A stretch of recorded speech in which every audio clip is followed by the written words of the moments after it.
अस्सलाम वालेकुम दोस्तों, उम्मीद करता हूँ आप सब खैरियत से होंगे। आज के हमारे इस लेक्चर लैब सेंट्रीफ्यूजेस में आप सबको खुश आमदीद कहता हूँ। अगर आप लोगों ने मेरा चैनल सब्सक्राइब नहीं किया तो काइंडली इसे सब्सक्राइब कर दें ताकि नई आने वाली वीडियोस आप तक बर वक्त पहुँच सकें।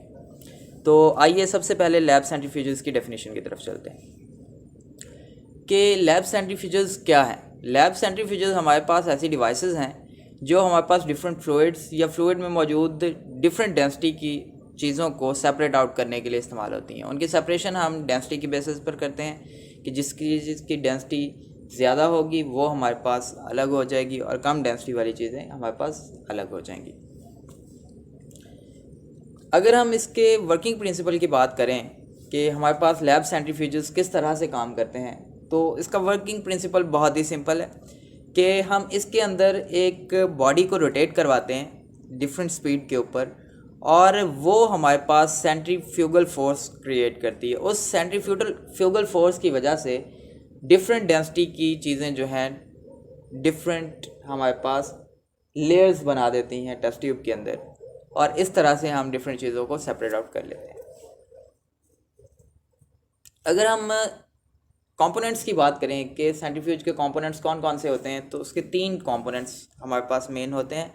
सबसे पहले कंपोनेंट की अगर आप बात करते हैं तो दैट इज़ सेंट्रल शाफ्ट, जिसे हम स्पिंडल भी कहते हैं और इसका काम है हाई स्पीड रोटेशन करवाना।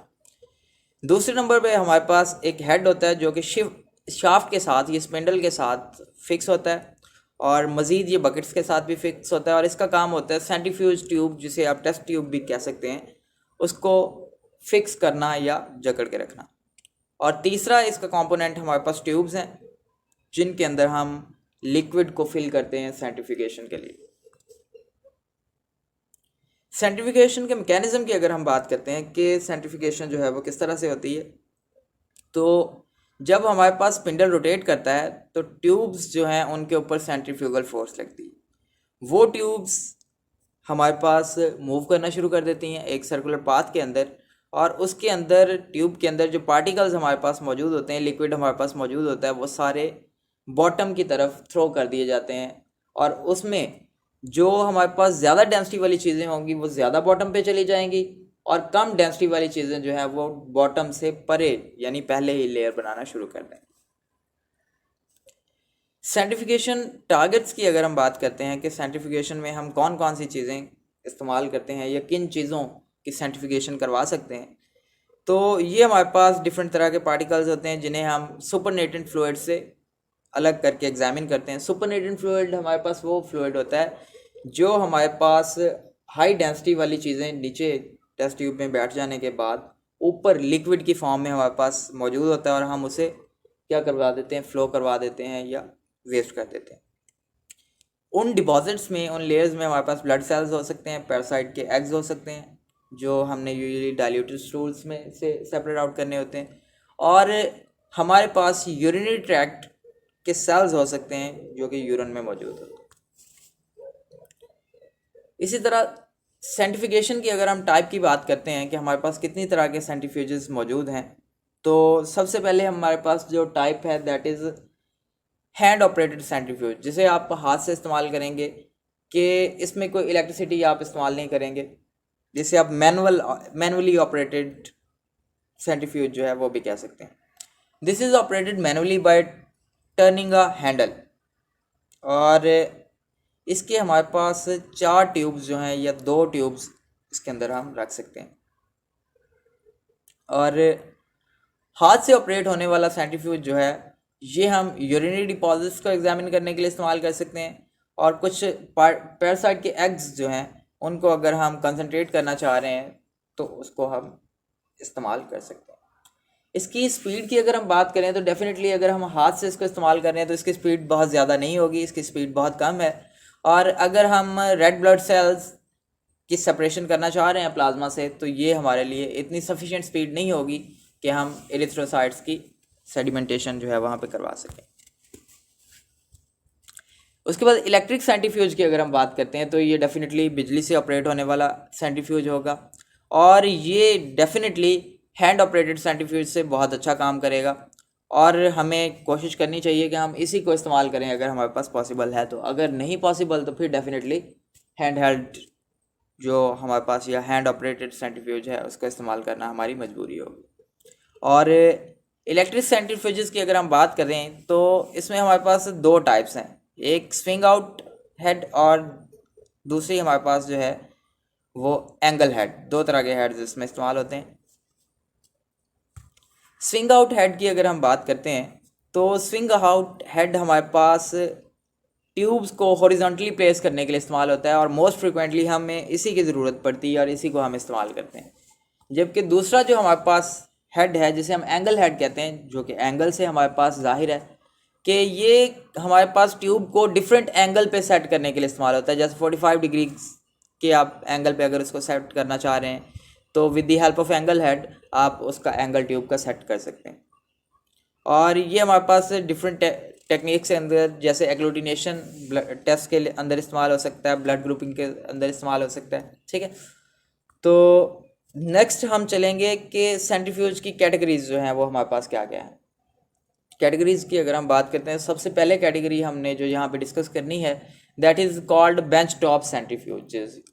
ओके, ये हमारे पास ब्रॉड क्लास ऑफ सेंट्रीफ्यूजेस हैं जिनकी स्पीड हमारे पास RCF जो है वो 100 से लेके 50 G तक रेंज कर सकती है। RCF जो है, RCF stands for relative centrifugal force, यानी जो सेंट्रीफ्यूगल फोर्स हमारे पास लग रही है वो कितनी है। ट्यूब्स वॉल्यूम जो है वो हमारे पास यहाँ पे 1 ml से फ्यू लीटर्स तक रेंज करता है। और इसी तरह अगर हम दूसरी कैटेगरी की बात करते हैं तो दूसरी कैटेगरी हमारे पास है रेफ्रिजरेटेड बेंच टॉप सेंट्रीफ्यूजेस। ये हमारे पास सेंट्रीफ्यूजेस जो हैं आइडियल हैं, काफ़ी ज़्यादा बेहतर काम करते हैं और टेम्परेचर सेंसिटिव चीज़ों के लिए हम इनको इस्तेमाल कर सकते हैं। जैसे लिविंग सेल्स जो हैं या हमारे पास कोई प्रोटीन्स हैं तो उनकी सेपरेशन के लिए हम रेफ्रिजरेटेड बेंच टॉप सेंट्रीफ्यूजेस को इस्तेमाल कर सकते हैं, क्योंकि इसके अंदर हम यूजुअली उनका टेम्परेचर जो है वो सेट कर सकते हैं। और इनका सैम्पल वॉल्यूम जो है वो 1 ml से लेके चंद लीटर्स तक हो सकता है और इनकी स्पीड जो है वो 60 G तक रेंज करती है। क्लिनिकल बेंच टॉप सेंट्रीफ्यूजेस की अगर हम बात करते हैं तो ये हमारे पास लो स्पीड पे काम करने वाले आइडियल सेंट्रीफ्यूजेस हैं जिन्हें हम यूजुअली ब्लड कंपोनेंट्स की सेपरेशन के लिए इस्तेमाल कर सकते हैं, जैसे रेड ब्लड सेल्स जिन्हें हम एरिथ्रोसाइट्स कहते हैं। और इसी तरह दूसरे बॉडी फ्लूइड्स जो हैं उनके अंदर पाई जाने वाली चीज़ें या उनके कंपोनेंट्स जो हैं उनकी सेपरेशन के लिए भी हम इसको इस्तेमाल कर सकते हैं। और इनकी स्पीड रेंज की अगर हम बात करते हैं तो 200 से लेके 6 राउंड पर मिनट तक इसकी स्पीड हो सकती है, 6000 राउंड्स पर minute actually. And micro centrifuge की अगर हम बात करते हैं तो ये हमारे पास बहुत कम वॉल्यूम के लिए इस्तेमाल होता है, यानी बहुत कम वॉल्यूम पे जब हमने सेंट्रीफ्यूगेशन करनी है, जैसे PCR ट्यूब के अंदर हम कोई सेंट्रीफ्यूगेशन करना चाह रहे हैं 2 ml वॉल्यूम के लिए भी हम इसको इस्तेमाल करते हैं। इसी तरह 1.5 ml या 0.5 ml तक का वॉल्यूम अगर हमारे पास अवेलेबल है तो हम माइक्रो सेंट्रीफ्यूज की हेल्प से ये उसकी सेंट्रीफ्यूगेशन करवा सकते हैं। और इसकी स्पीड की अगर हम बात करते हैं तो ये 16000 G तक इसकी वैल्यू जो है वो हो सकती है। वैक्यूम सेंट्रीफ्यूजेस या जिन्हें हम वैक्यूम कॉन्सेंट्रेटर्स का नाम देते हैं, उसकी अगर हम बात करें तो ये हमारे पास वैक्यूम सेंट्रीफ्यूगल फोर्स, टेम्परेचर और हमारे पास गैस को इस्तेमाल करते हैं लिक्विड सॉल्वेंट जो है उसको रिमूव करने के लिए। और ये हमारे पास डेसिकेशन ऑफ सैंपल्स के लिए भी इस्तेमाल हो सकते हैं। डेसिकेशन का मतलब हमें पता होना चाहिए कि किसी भी सैंपल में से वाटर जो है उसको रिमूव करवाना, दैट इज़ कॉल्ड डेसिकेशन।